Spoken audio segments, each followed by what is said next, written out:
Hello friends, good evening to all of you. हम कर रहे हैं बैलेंस ऑफ पेमेंट और उसमें हम कर चुके हैं बैलेंस ऑफ पेमेंट में उसका कंसेप्ट, उसका स्ट्रक्चर और डिसइक्विलिब्रियम जिसमें उसमें कॉजेज़ पढ़े थे और कौन कौन से उसके मेथड्स हैं। और हम उसमें से जो अब हम पढ़ रहे हैं एडजस्टमेंट मैकेनिज़्म और उसमें हम डेप्रिसिएशन कर चुके हैं। और जो आज का हमारा जो एडजस्टमेंट मैकेनिज़्म है वो है हमारा डीवैल्यूशन। तो डीवैल्यूशन मैंने आपको बताया था क्या होता है। तो डीवैल्यूशन हमारा जो हमारा आज का टॉपिक है डीवैल्यूशन, तो हम इसको डिटेल में विद डायग्राम जो भी इसके हैं वो डिस्कस करेंगे और एग्ज़ाम पॉइंट ऑफ व्यू से कौन कौन से इसमें से क्वेश्चंस आ सकते हैं वो मैं आपको बताती रहूँगी। तो डीवैल्यूशन आपको पता ही है, ये भी क्या है, लॉवरिंग क्या कर रही है, external value in terms of money gold, ठीक है, बाय द गवर्नमेंट। तो गवर्नमेंट के द्वारा जो भी हम अपनी वैल्यू को, अपनी मनी की वैल्यू को एक्सटर्नल इन टर्म्स ऑफ दूसरी कंट्रीज़ के अकॉर्डिंग कम कर रहे हैं, तो उसको हम क्या कहते हैं, डीवैल्यूशन। डेप्रिसिएशन डीवैल्यूशन का मीनिंग सेम है बट इसका जो प्रोसेस है वो उनमें डिफरेंस है। जैसे कि डेप्रिसिएशन मार्केट मैकेनिज़्म है और डीवैल्यूशन क्या है, हमारा गवर्नमेंट के द्वारा किया जाता है। तो अब मैं ये भी बता दूँ, अगर बात की जाए फ्लेक्सिबल एक्सचेंज रेट की, ठीक है, तो ये इसका मतलब क्या होगा फ्लेक्सिबल एक्सचेंज रेट का, इसका मतलब होगा कि हम बात कर रहे थे डेप्रिसिएशन की, ठीक है, जो एक क्या है मार्केट मैकेनिज़्म है, ठीक है। और अगर बात की जाए हमारी किस पे, फिक्स्ड एक्सचेंज रेट की, ठीक है, तो फिक्स एक्सचेंज रेट की बात की जाएगी तो वो हमारा क्या होगा, डीवैल्यूशन होगा। और वो डीवैल्यूशन कौन करता है, हमारा गवर्नमेंट के द्वारा किया जाता है। तो ये भी आप इन दोनों में डिफरेंस ध्यान में रखना, इनडायरेक्ट क्वेश्चन एग्जाम में पूछ लिए जाते हैं, ठीक है। तो फिक्स्ड और फ्लेक्सिबल देके भी आपको बता देंगे और डीवैल्यूशन और आपको डेप्रिसिएशन से भी आपको बता सकते हैं, तो इसको भी ध्यान में रखना। तो डीवैल्यूशन आपको पता लग गया कि इसमें भी हम क्या करते हैं, अपनी वैल्यू को क्या करते हैं, डीवैल्यूएट करते हैं in terms of gold money, ठीक है, और इन अकॉर्डिंग टू डेफिसिट, या कोई भी जब हमारी क्या कब करते हैं हम, जब ये प्रॉब्लम आ जाती है बीओपी में डेफिसिट की, ठीक है। तो जब प्रॉब्लम किसकी आएगी हमारे पास, डेफिसिट, यानी कि बीओपी हमारा क्या होगा, डेफिसिट होगा, तब हम क्या करते हैं, डीवैल्यूशन करते हैं अपने डिसइक्विलिब्रियम को इक्विलिब्रियम में आने के लिए। अभी कैसे वर्क करता है वो देख लेते हैं डायग्राम से। तो हम ले रहे हैं पहले यहाँ पे एक्स एक्सिस पे हम ले रहे हैं इनकम, ठीक है, और वाई एक्सिस पे हम ले रहे हैं एक्सपोर्ट, इंपोर्ट, इन्वेस्टमेंट और सेविंग, ठीक है, एक्सपोर्ट, इंपोर्ट, इन्वेस्टमेंट और सेविंग। और आपको पता है ये हमारा जो है ये क्या है, इन्वेस्टमेंट सेविंग फंक्शन है, ठीक है, ये क्या हमारा इन्वेस्टमेंट सेविंग फंक्शन है। और इन्वेस्टमेंट सेविंग फंक्शन ये क्यों अपवर्ड स्लोपिंग है, क्योंकि जैसे जैसे इनकम बढ़ती है हमारी सेविंग भी बढ़ती है, हमारी इन्वेस्टमेंट भी बढ़ती है, तो इसका रिलेशन इनकम के साथ क्या होता है, पॉजिटिव। तो इसलिए ये जो लाइन है वो क्या होती है, हमारी अपवर्ड स्लोपिंग, ठीक है। अब लेकिन जब ये अगर तो मान लीजिए डेफिसिट की प्रॉब्लम है, ठीक है, ये तो इक्विलिब्रियम मान लीजिए यहाँ पे हमारा सिचुएशन y1 जो है हमारी, यहाँ पे एक्सपोर्ट इंपोर्ट की जो हमारा ट्रेड करने के बाद जो इक्विलिब्रियम में है, लेकिन इससे पहले अगर मान लीजिए ऐसी स्टेट आती है इकोनॉमी में कि हमारी जो शो कर रही है कि जो एक्सपोर्ट इंपोर्ट जो ट्रेड है वो हमारा किस में है, हमारा डेफिसिट में है, यानी कि वो किस में राइटवर्ड शिफ्ट हो जाएगा अगर डेफिसिट होगा।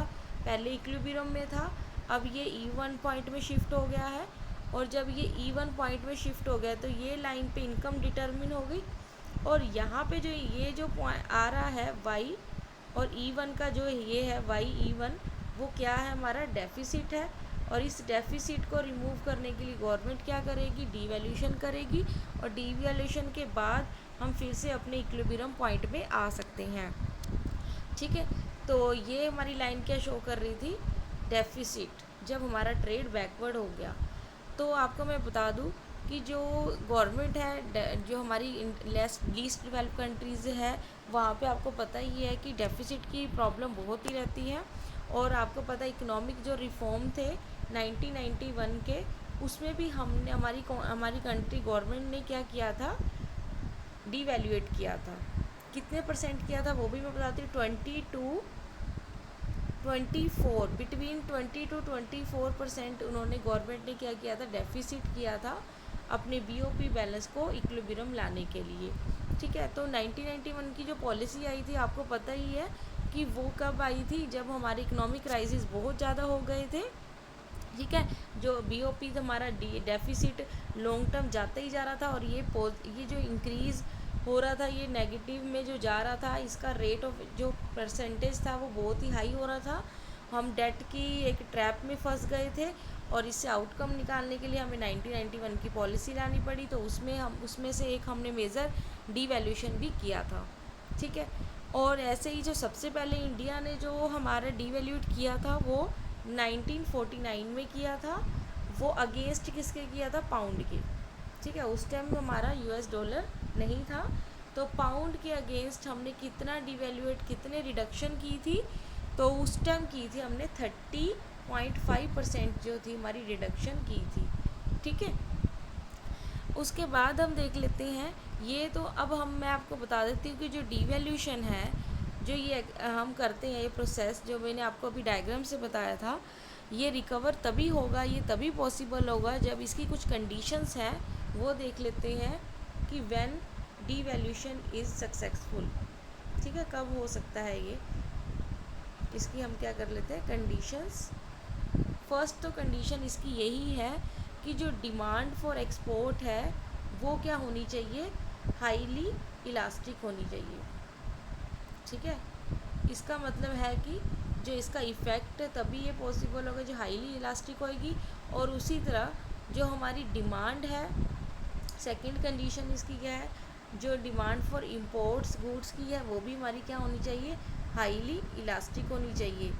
ठीक है, तो तभी ये फर्स्ट तो डिमांड फॉर एक्सपोर्ट और डिमांड फॉर जो इम्पोर्ट है वो दोनों ही क्या होनी चाहिए, हाईली इलास्टिक होनी चाहिए।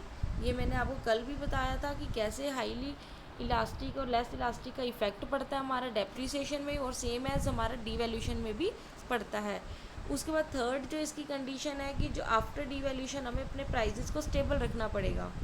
ठीक है, ये नहीं है कि हमने अपनी अपनी इक्विलिब्रियम डेफिसिट से अगर हम रिकवरी में आ जाते हैं, इसके बाद हम क्या करें, अपने प्राइसेस को एकदम से हाई कर दें, तो फिर से ये प्रॉब्लम दोबारा से डेफिसिट लेके आ सकता है। इसलिए हमें अपने प्राइसेस को स्टेबल रखना होगा। ये नहीं है कि प्रॉफिट्स के चक्कर में हमें अपना प्राइसेस को आफ्टर रिकवरिंग, जो हम डिसइक्विलिब्रियम में आने के बाद हम इसको फिर से क्या कर दें, अपना प्राइसेस को हाई कर दे। तो इसको स्टेबल रखना, ये 3 कंडीशन थी जिसकी वजह से हम कह सकते हैं डीवैल्यूशन हमारा सक्सेसफुल होगा। तो ये कंडीशन आपको ध्यान में रखनी है, ये वेरी वेरी इंपॉर्टेंट है एग्ज़ाम पॉइंट ऑफ व्यू से भी, कि कौन कौन सी डीवैल्यूशन कब होगा हमारा success, when we it will be successful.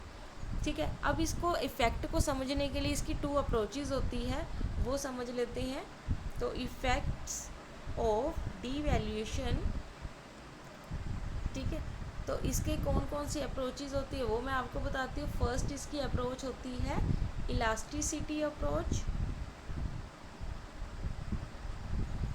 ठीक है, जो आज हम डिस्कस करेंगे। सेकंड इसकी अप्रोच होती है एब्जॉर्प्शन अप्रोच। ये दोनों ही अप्रोच से हम अपने डीवैल्यूएशन के इफ़ेक्ट को अच्छे से समझ सकते हैं। तो सेकंड कौन सी हमारी हो जाएगी, एब्जॉर्प्शन अप्रोच। ठीक है, ये 2 अप्रोचेज़ है जिसे हम डीवैल्यूएशन के इफ़ेक्ट्स को समझ सकते हैं। तो आइए हम समझते हैं पहले इलास्टिसिटी अप्रोच को। ठीक है, तो फर्स्ट हम समझ रहे हैं इलास्टिसिटी अप्रोच। अब देखिए इस अप्रोच में क्या होगा, हम इसको डायग्राम से समझते हैं। तो फर्स्ट मैंने आपको बताया था ये कब हम, जब अगर हमारी क्या होएगी, डिमांड फॉर एक्सपोर्ट क्या होनी चाहिए, हमारी हाईली इलास्टिक होनी चाहिए, है ना। ठीक है, तो ये वही बता रहा है कि कैसे। अब इसी को हम समझते हैं डायग्राम से। तो हम क्या लेंगे, एक्स एक्सिस पे हम ले रहे हैं demand and supply of exports, ठीक है, और वाई एक्सिस पे हम ले रहे हैं prices of export in foreign currency, ठीक है, फॉरेन करेंसी के अकॉर्डिंग हम प्राइजेस ले रहे हैं, और एक्स वाई एक्सिस पे और एक्स एक्सिस पे हमने ले ली demand and supply of exports, और जो सप्लाई है हमारी वो क्या है, परफेक्टली इलास्टिक है, ठीक है।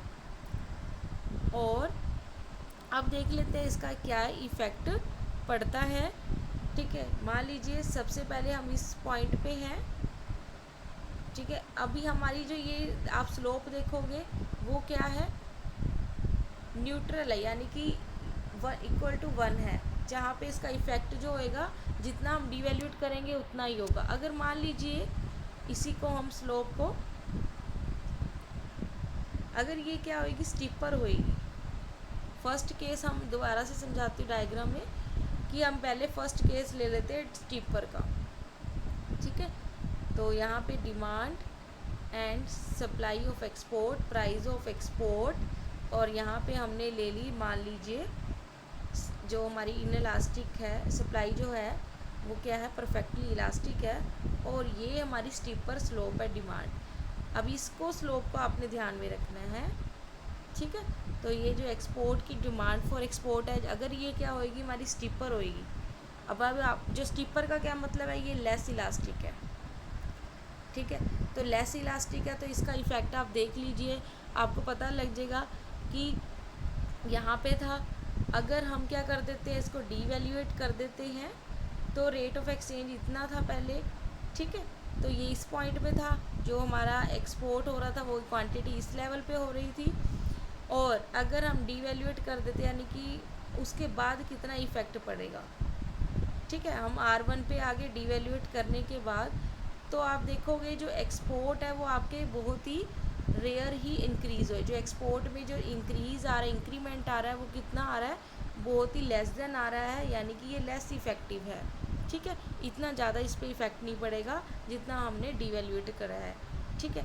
ये तो था हमारा लेस इफ़ेक्ट, यानी कि जब डिमांड फॉर एक्सपोर्ट हमारी स्टिपर होएगी। जो सेकंड हम ले लेते हैं अब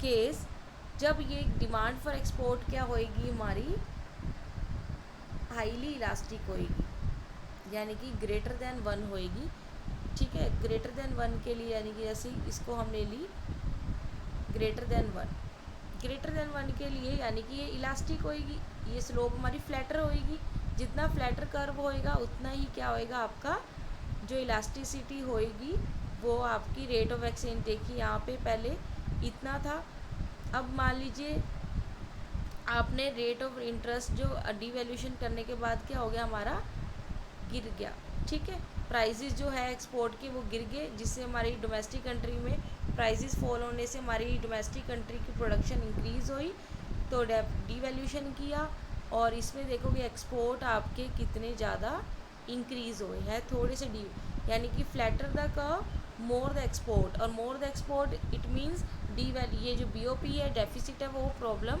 रिकवर होएगी एक्सपोर्ट से, ठीक है। और इसी तरह अगर हम ले लेते हैं अब थर्ड केस इंपोर्ट का, ये तो था एक्सपोर्ट्स की बात कर रहे थे, अब इंपोर्ट्स को भी तो हमें कम करना है, उसका भी इफ़ेक्ट देखना है, क्योंकि हमें अपनी इंपोर्ट्स को क्या करना है, कम करना है, और एक्सपोर्ट को ज़्यादा करना है, तभी हमारा जो BOP है डेफिसिट वो कम हो सकता है। तो अब एक्सपोर्ट के भी केस में भी मैंने आपको बताया था, जितनी ज़्यादा आपकी क्या होनी चाहिए, ये स्लो फ्लैटर द कर्व होएगा, उतना ही आपका जो इफ़ेक्ट है वो डिमांड फॉर इंपोर्ट का फॉरेन मार्केट में उतना ही आपका ज़्यादा होगा, इफ़ेक्ट ज़्यादा पड़ेगा। यहाँ पे ले लीजिए सप्लाई ऑफ मनी, यहाँ पे रेट ऑफ इंटरेस्ट पहले इतना था, जो इंपोर्ट था वो इतना था, जो डेफिसिट हुआ, ठीक है, रिकवर करने के बाद डीवैल्यूशन करने के बाद आप देखोगे इंपोर्ट्स जो थे वो रिड्यूस हो जाएंगे हमारे इतने, ठीक है। तो इंपोर्ट्स को रिड्यूस भी करना है, और इंपोर्ट्स को रिड्यूस करने के लिए भी हमें क्या करना पड़ेगा, अपने ये फ्लैटर कर्व, यानी कि हमारी जो डिमांड फॉर जो फॉरेन मार्केट में वो हमारी जो क्या होनी चाहिए, हाईली इलास्टिक होनी चाहिए, तभी हम क्या कर सकते हैं, इंपोर्ट्स को रिड्यूस कर सकते हैं। तो फ्लैटर द कर्व, तो इंपोर्ट भी हमारे इससे कम हो जाएंगे और एक्सपोर्ट मैंने आपको बता दिया। उसके बाद ले लेते हैं हम नेक्स्ट जो केस है स्टीपर में। स्टीपर में वैसे ही जैसे कि वो लेस हमारा इफेक्टिव होगा, जो कर्व फॉर्म आएगा स्टीपर होएगा तो लेस इलास्टिक होएगा, लेस देन हमारा 1 होएगा, ठीक है। और जब लेस देन 1 होता है यानी कि तब इसमें देख लेते हैं कि क्या सिचुएशन होएगी। तो वही यहाँ पे हमने सप्लाई कर्व लिया और जहाँ पे आप देखोगे जब हम डीवैल्यूएट करेंगे इंपोर्ट्स तो क्या हो जाएंगे, हमारे लिए महंगे हो जाएंगे, ठीक है। जब डीवैल्यूएट कर देते हैं तो पहले इस सिचुएशन में थे, अब इंपोर्ट देखोगे आप कितने लेवल पे कम हो रहे हैं, ठीक है। तो इस सिचुएशन में आप देखोगे डायग्राम में ये क्या हमारी डिमांड फॉर इंपोर्ट है, ठीक है। और एक डीवैल्यूएशन करने के बाद हमारे जो इंपोर्ट्स हैं वो महंगे हो जाएंगे, ठीक है। हमारी इनकम क्या हो जाएगी, प्राइसेस कम होएंगे, इनकम कम होएगी। तो इससे क्या होगा, हम इंपोर्ट भी क्या करेंगे, कम करेंगे और इंपोर्ट कम करेंगे। लेकिन ये स्टीपर होने पे हमारा जो इफ़ेक्ट है इसका आप देख लोगे कि कितना लेस है, लेस इफ़ेक्टिव है। और जो पिछले वाले में आपको मैंने बताया था ये जो डिमांड फॉर जो स्लोप है वो अगर फ्लैटर होएगी उतनी ही हमारे लिए हाईली इफ़ेक्टिव होएगी, ठीक है। दोनों ही केस में एक्सपोर्ट हो या इंपोर्ट हो ये जो स्लोप है हमारी क्या होनी चाहिए, ग्रेटर देन 1 होनी चाहिए। और एक और आपको क्वेश्चंस अगर एग्ज़ाम में पूछ सकते हैं कि अगर ये कब हुई हमारी क्या होएगी, इनइफेक्टिव होएगी। तो इनइफेक्टिव ये तभी होएगी जब हमारी जो सप्लाई कर्व है वो हमारी इन इलास्टिक होएगी, ठीक है। ये स्लोप क्या बता रही है, इन इलास्टिक। आप देख लीजिए यहाँ पे आपका जो मर्जी हो, आपका डेफिसिट जैसे डिमांड बढ़े या कम होए उसका कोई भी इस पर कोई भी इफ़ेक्ट नहीं पड़ रहा, ठीक है। तो रेट ऑफ एक्सचेंज अभी भी जो स्टेबल रहेगा, ठीक है। प्राइजेस बढ़ते रहेंगे, कम होते रहेंगे, लेकिन इसका सप्लाई अगर आपकी इनइलास्टिक है तो उस पर डिमांड का कोई असर नहीं होगा, इफ़ेक्ट नहीं करेगा। तो ये केस आ जाएगा हमारा inelasticity of supply of export and और सेम एज इसी तरह अगर आपके सप्लाई ऑफ इंपोर्ट्स की बात कर लीजिए तब भी ये हमारे लिए लेस इफ़ेक्टिव होगा, इनइलास्टिक कोई भी इफ़ेक्ट नहीं पड़ेगा, अनइफेक्टेड हम इसे कह सकते हैं। तो आपके यहाँ से 6 क्वेश्चंस बन चुके हैं 6 डायग्राम्स के साथ कि कब ये इफ़ेक्टिव होगा, कब ये इनफेक्टिव होगा और एक्सपोर्ट इंपोर्ट के साथ आपको कितना इफ़ेक्टिव होगा। ये हमारी इलास्टिसिटी अप्रोच थी। अब इसके साथ ही इलास्टिसिटी अप्रोच को देख के मार्शल ने अपनी कुछ कंडीशंस बताई है, वो हम देखते हैं।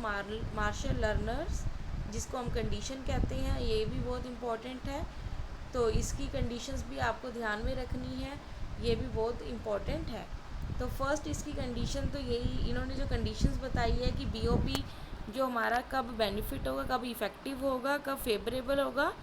तो उन्होंने बोला था कि अगर जो सम ऑफ डिमांड यानी कि हमारी जो elasticity of demand for export and imports जो होएगी यानी कि demand for export plus demand for import क्या होएगी अगर तो ग्रेटर देन 1 है तो ये क्या होएगी, फेवरेबल इफ़ेक्ट डालेगी,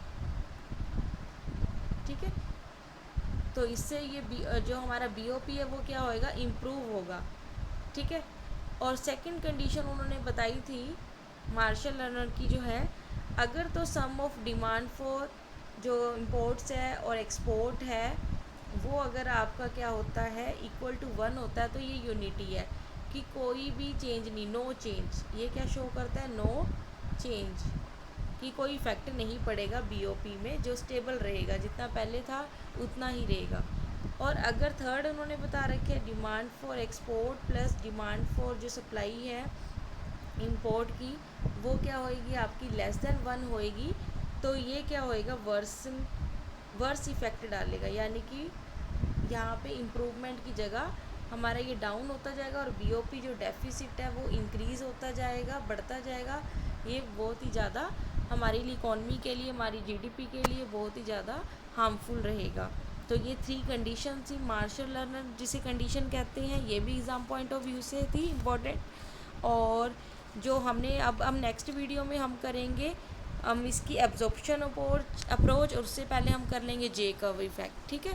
तो आज की वीडियो में जितना भी मैंने आपको समझाया तो ये हमारा था इलास्टिसिटी अप्रोच। अगर आपको इस वीडियो के नोट्स चाहिए विद डायग्राम्स तो आप मुझे कमेंट सेक्शन में अपनी ईमेल आईडी दे सकते हो, और आप मेरे फेसबुक पेज जो मैं आपको डिस्क्रिप्शन में दे दूँगी उसको लाइक कर लीजिए, और आपको वहाँ पे मैं आपको सारे नोट्स अवेलेबल होंगे, आपको प्रोवाइड हो जाएंगे।